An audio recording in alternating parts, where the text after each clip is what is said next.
Hey everyone, it's Eric with Nutrition by Eric here. Hope you're doing well.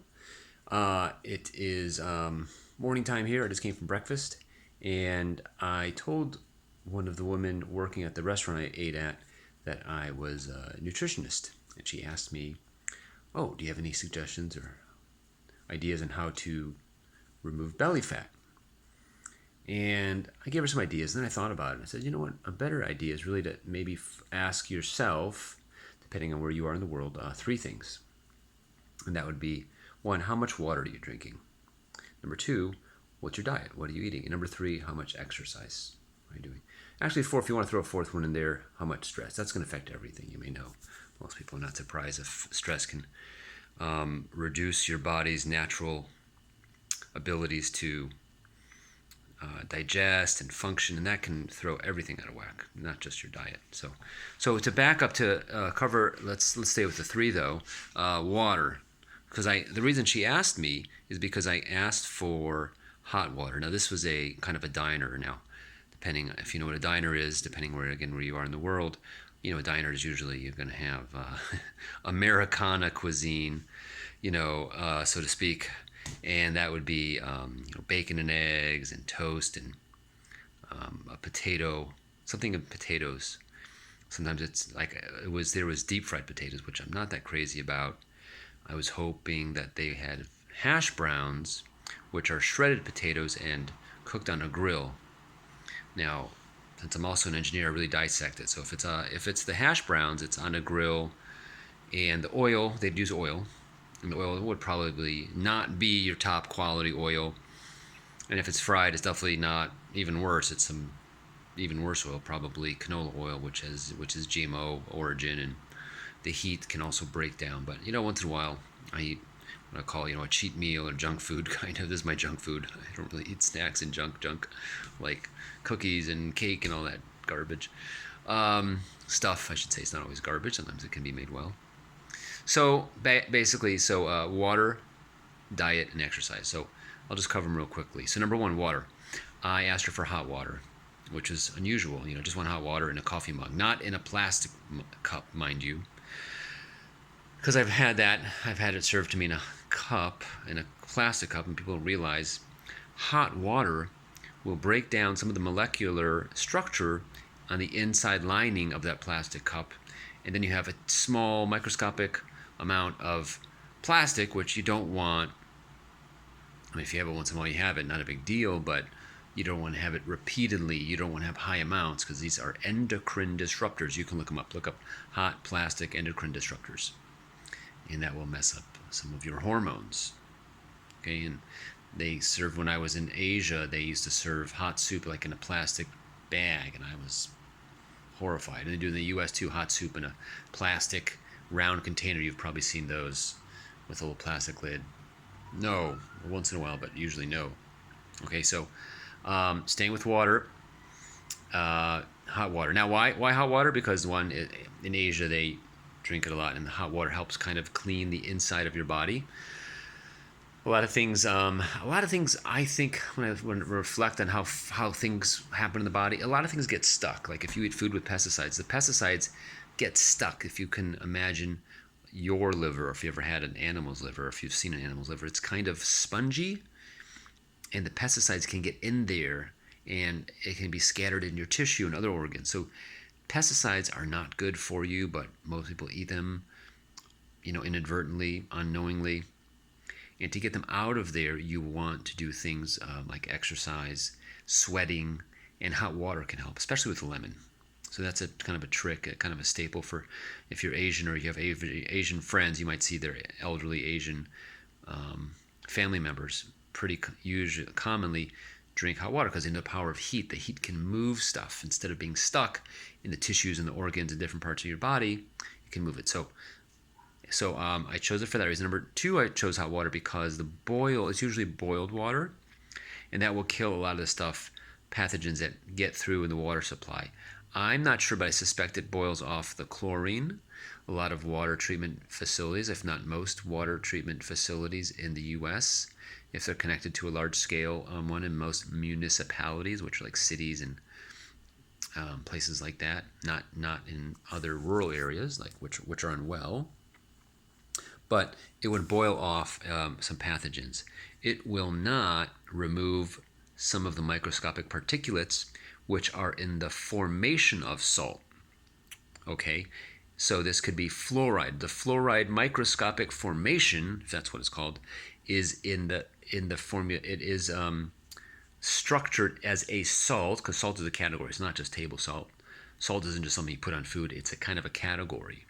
Okay, so the salt category. So fluoride is no bueno, despite what certain groups might tell you. You can look into this too, research it. But from my point of view and my research, it's no bueno. So the fluoride may still be there in the water and other things that that are not eliminated by boiling, but a lot of other things like other pathogens and bad bacteria can be removed by can be eliminated by boiling. So that's why I have hot water, for those two reasons. Okay, again, to recap, because of the health benefits of hot water over room temperature or cold, and because of the health benefit of what it does to the water, that eliminates pathogens. Okay, number one was water. Number two, diet. So I asked her, and I didn't really ask her, she was kind of busy. I wanted to ask her some more, but for anybody who's having trouble with any health condition, especially fat or excess body weight, what's your diet like? And you want to kind of see what are the foods in the fruit and the vegetable category. How much of your diet is fruit and vegetables? If they're not at every meal or most meals, I suggest start adding them. You can live, if you had to pick any food category, think of the food categories. You have like grains, which are like wheat, pasta, rice, carbs, stuff like that. And then when you grind it down into flour, you can make them into breads and rolls and things like that. That could be one category, right? The whole pasta, bread, carb world, right? And then you have the protein category, which could be meat protein or plant protein, which is like your pulses, your lentils, your beans. So we have two categories. So I'll try to dot them on the screen. So you have carbs, protein, fruit, and vegetable. So out of all those four categories, which ones do you really need the most? Which would you focus on? If you can only pick two and then eat hardly anything else?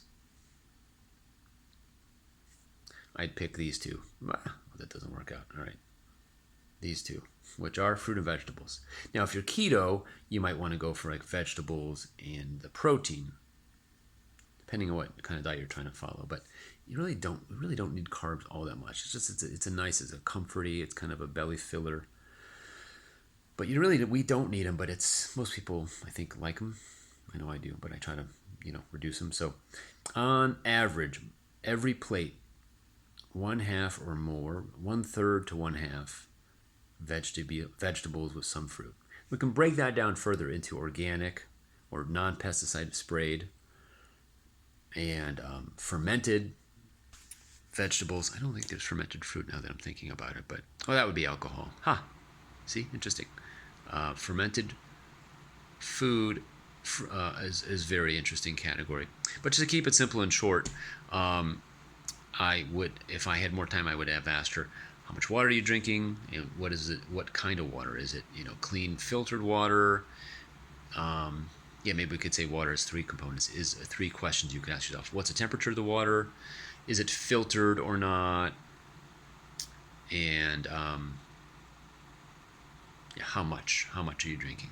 Okay, those are three good ones for water. For food, make sure you're having lots of fruits and vegetables. Out of fruits and vegetables, more vegetables. Fruit, maybe not as much, unless you're following Dr. Morse. Dr. Morse, M-O-R-S-E, is wonderful, and he will say, eat a lot of fruit. If you're watching like Joe Cross, who worked with Dr. Furman, he would say, okay, more fruits and vegetables, and you'd be juicing them. If you're doing keto, you have another angle. You're trying to get more vegetables and more protein. Okay, someone just walked by.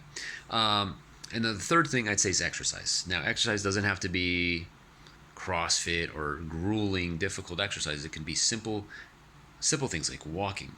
Can you get, I don't know if you heard that. I just had a chime on my phone. Walking, can you get an hour a day? Can you get 40 minutes a day? Do you have a little app on your phone with like a step meter, shows you how many steps you have per day? How much sweating are you doing? Sweating gives a chance for this garbage in the body to get out of the body. So sweating, I usually keep my air conditioner on, but very high temperature, the thermostat high, so it doesn't stay too cold. I don't want to get my body used to too cold, even though it's comfortable for a lot of people, not really for me so much. But when it's too cold, the body's like, I can't get rid of stuff. It can, because your skin is the largest elimination organ. I don't know if you know that. I don't think of it as an organ. It's covering us. Of course, it's like a bag, a meat bag, for lack of a better word. But it also is it's kind of like a sieve, right? It can eliminate liquids, and when it eliminates that sweat, it can dump out the toxins in the body, and that's very beneficial. So you can read up on each one of these categories, and you can of course go in many different directions, and you can do other things too, such as meditation and prayer, keep your stress down, journaling, laughing, energy work. There's so many other things, but as a simple model, I would say start with at least these three things. Again, how much water are you drinking, and what's the temperature? If it's not in filtered water, definitely boil it. Even if it is filtered, boil it. I boil water all day. I have a pot. It's about a liter. I just boil it, and I'll mix it up. I'll have just water plain, water with lemon, water with apple cider vinegar, water with tea. I have all these herbs I use, sometimes ginger, sometimes I don't have cordyceps, but I use that sometimes, medicinal mushrooms. So you can alter water. So my drinks really, I don't really drink soda, I don't really drink, or pop,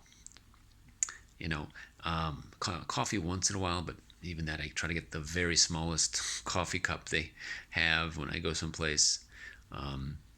Just want to kind of eat clean, but because so many things that are problematic, you can't see them. Pesticides you really can't see, you can't taste. So you just want to kind of have a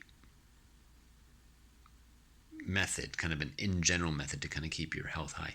If you want to know more, I'm always working on usually adding things to my website, but go to my website, nutritionbyeric.com. That's Eric with a C, and I'll have a link in the description.